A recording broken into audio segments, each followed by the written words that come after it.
And your learning outcome is to understand the difference between natural fertilisers and artificial fertilisers.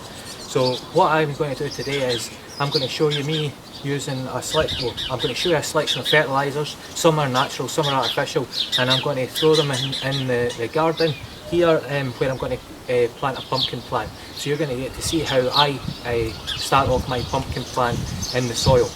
Started them off in a greenhouse, but now I'm going to put them in the soil with some fertilisers. I'm not saying this is the correct way of starting your pumpkins off, it's just the way that I've been doing it since reading up on the subject and speaking to people about how they start off their pumpkins. But the main point is to allow you to understand the difference between artificial and natural fertilisers, and examples of each.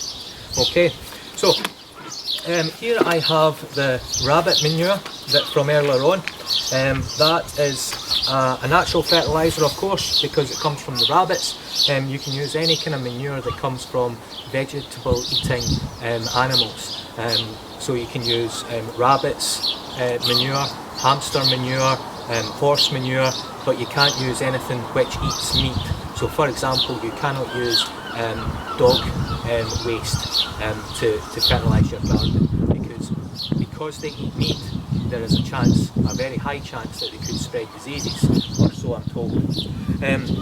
Here I have the worm castings from earlier on, and I'll try and zoom in to let you see these. I've separated out the food from earlier on, and as you can see, it's absolutely teeming with worms in there. Now, I do feel a bit bad about using worm castings in this garden, because we're having a problem in Scotland with the New Zealand flatworm, and they're eating all the worms, and this garden does have New Zealand flatworms in it. So they'll do what they need to do, but unfortunately they're going to be getting eaten by the New Zealand flatworms, and unfortunately that invasive species is taking over in Scotland and hopefully not going to make the earthworm extinct. But the way things are going, I think they probably will, because this garden, if you were to turn over the soil, you would not find any earthworms in this garden, and the same with my garden. The next fertiliser that I'm going to use, so those were both natural fertilisers.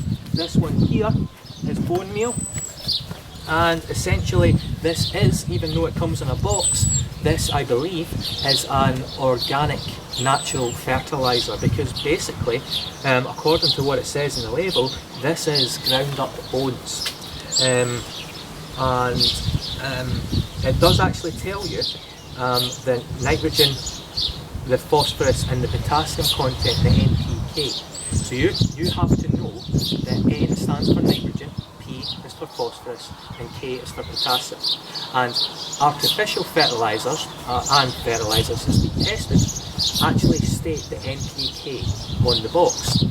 The rabbits, because we don't know what the rabbit's been eating, the NPK can vary, and the worm castings, the NPK of that can vary as well. Here in the wheelbarrow I have a wheelbarrow full of horse manure, and again the NPK value will vary there, but I'm sure that people have done tests and you could probably find out the general NPK level of your natural fertilisers from the website. Here I have another fertiliser that's came in a box. This one is fish, blood and bone, and I'm just trying to have a little look to see if it's a natural fertiliser or not.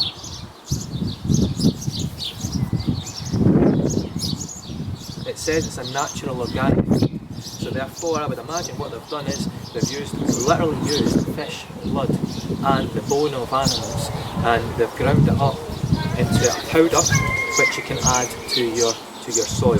Okay, I'm not actually going to be using that one today, because I am wanting to encourage my pumpkins to grow lots of roots at the start. So I'm going to be topping off the pile of soil, compost, fertiliser with bone meal to try and encourage the plants to grow roots, because nitrogen is used for growing, is used by the plant for making proteins. Phosphorus is generally used for respiration and root growth, and potassium is used for respiration and fighting diseases, as well as the the growth and swelling of the actual fruits. So you also need to know what the NPK does. So N is protein, P is used for making roots and photosynthesis, and K, potassium, is used for swelling of the fruit.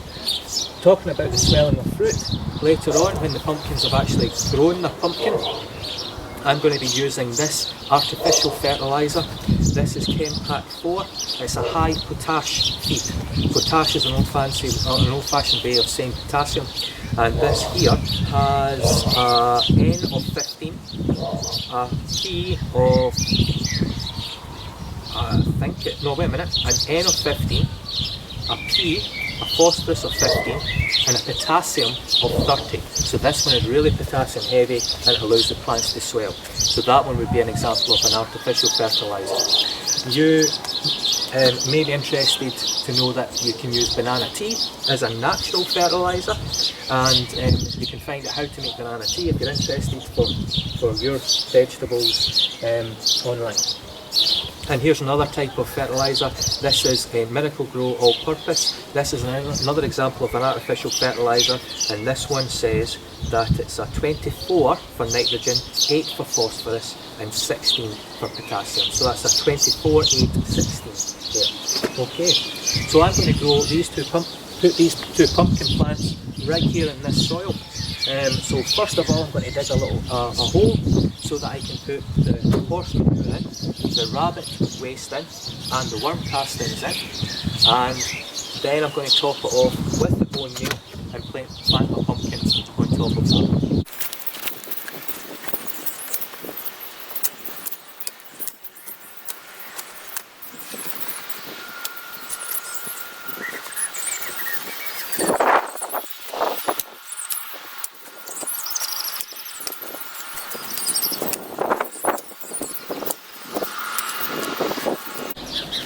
So that's me dug my hole in the ground. So what I'm going to do now is add in the horse manure, the rabbit manure, and the worm castings.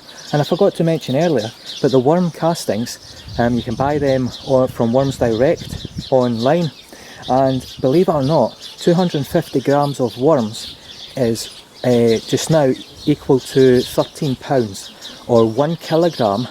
They're doing a deal on it at the moment. 1 kilogram of worms is £30. So it goes to show there is a lot of money in just things like worms.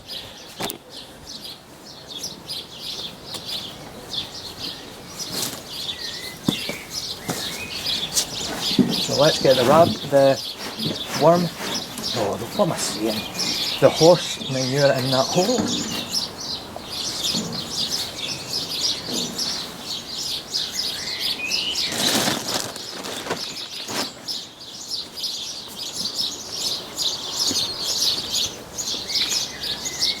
Let's get the rabbit manure in.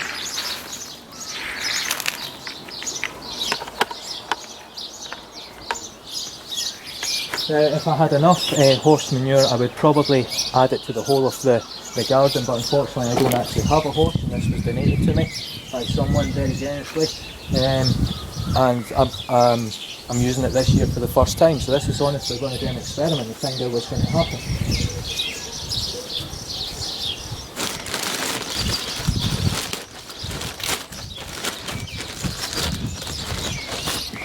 Here's some compost.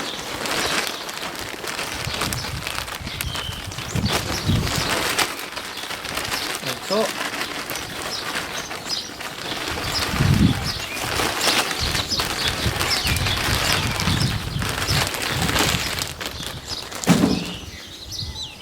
I'll mix that in. There's the fork.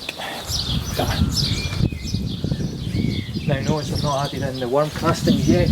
And the reason for that is there might be worms' eggs in there, and I just don't want to go killing any more worms. Oh, this is disgusting, but it's hopefully going to give me nice large pumpkins this year.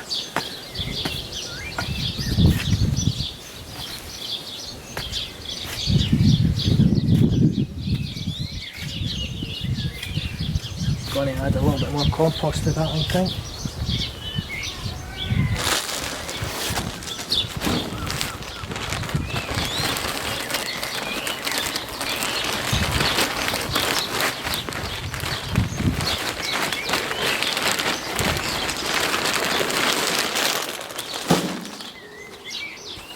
compost will obviously have its own feed in it naturally. Add a little bit of soil in. Right. Let's put worms smack bang in the middle of all that. They're going to love staying there.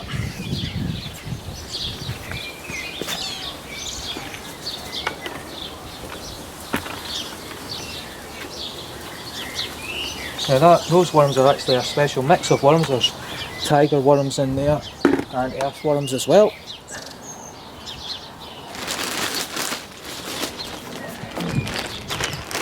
Hopefully the New Zealand flatworms don't eat them.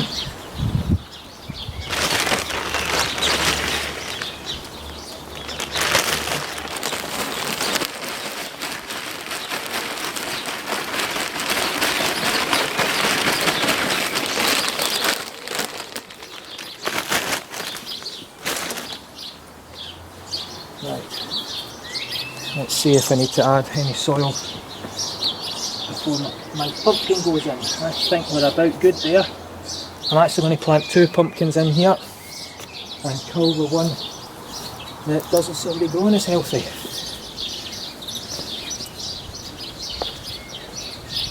Right, last thing I need to do, add some bone meal.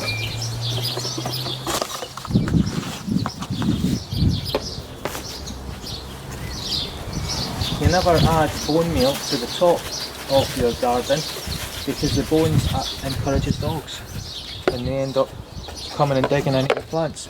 Hopefully no dogs get anywhere near my pumpkin plants.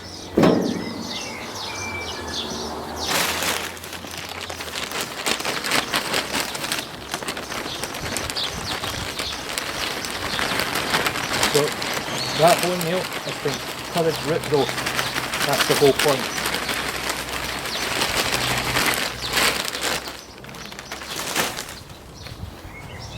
Right.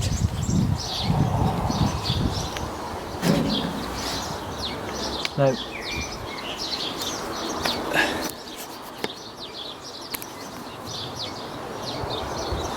pumpkin plants grow in the opposite direction of the first true leaf. So that there is the first true leaf of my pumpkin plant. So the way I'm holding it just now means it would be growing in that direction there. So there's the first true leaf there, and it would be growing in that direction, and I want to grow it diagonal towards the other pumpkin that I've got across the other side. So I'm going to set that so as it grows that way, place it there, and this one I'm going to place, let's see, there. Right, so all we need to do now is pot them.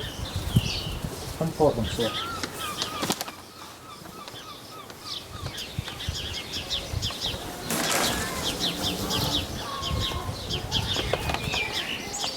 What I'm opening just now is a product called mycorrhizal fungi. And mycorrhizal fungi, apparently it's a fungus that has a relationship with the roots of a plant and allow the plant to grow better and more useful roots, and so therefore take up more water, so therefore it can grow better. So I'm going to add some of this to the soil also.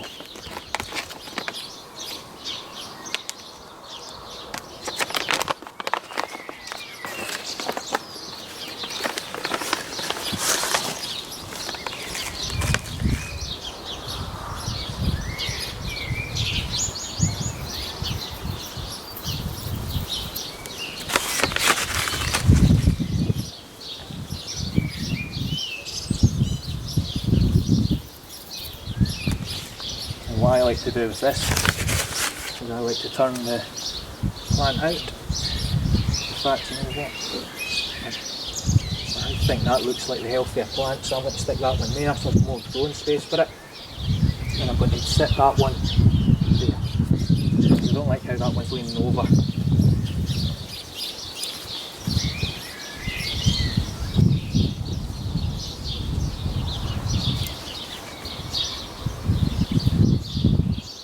Actually, I'm going to swap that again because I've just realised that the grass there's more feed here, so therefore I should probably put my healthier plant to this side where there's more feed for it, and the soil is looser rather than on this side where the grass that I'm sitting on is maybe going to prevent the roots growing as well.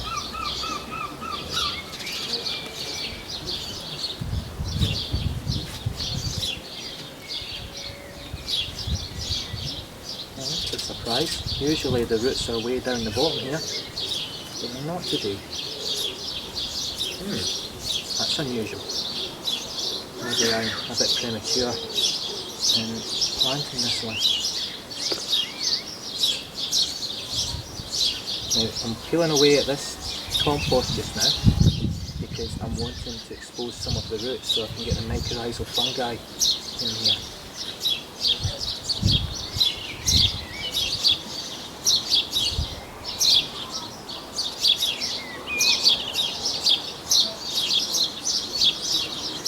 Right.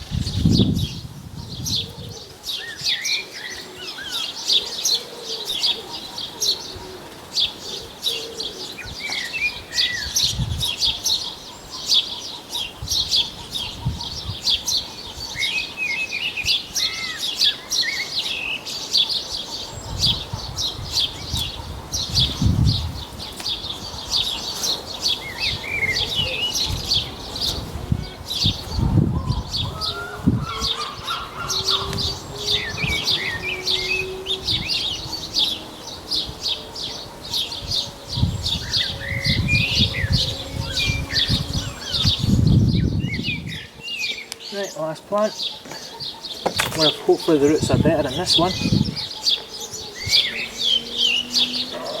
Oh, look at that, that's much better roots than that plant there. Right to the bottom of the pot, which is what I was hoping for. Put some mycorrhizal on top.